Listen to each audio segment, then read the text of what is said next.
Днес ще изнесем един прекрасен празничен концерт и ще поздравим всички хора за Великден. Това е най-светлият празник, най-християнския празник.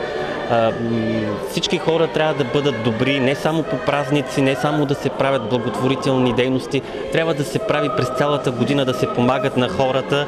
И аз искам да поздравя всички българи, да им пожелая много любов, много здраве, много щастие, много късмет и да си пожелаем една хубава година. Хората се поздравяват с Христос Воскресе, другите отговарят воистина Воскресе.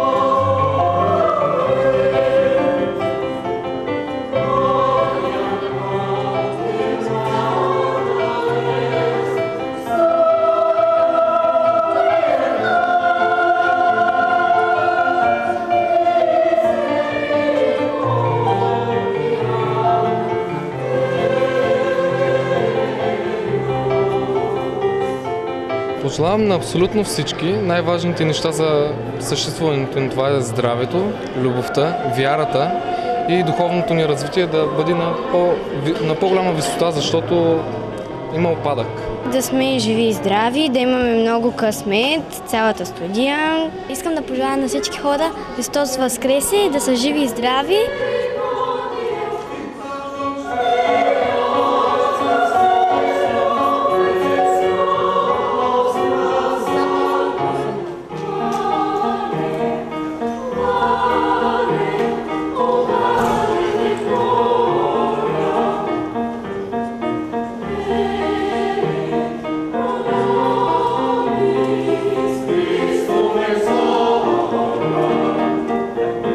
Христос Воскресе!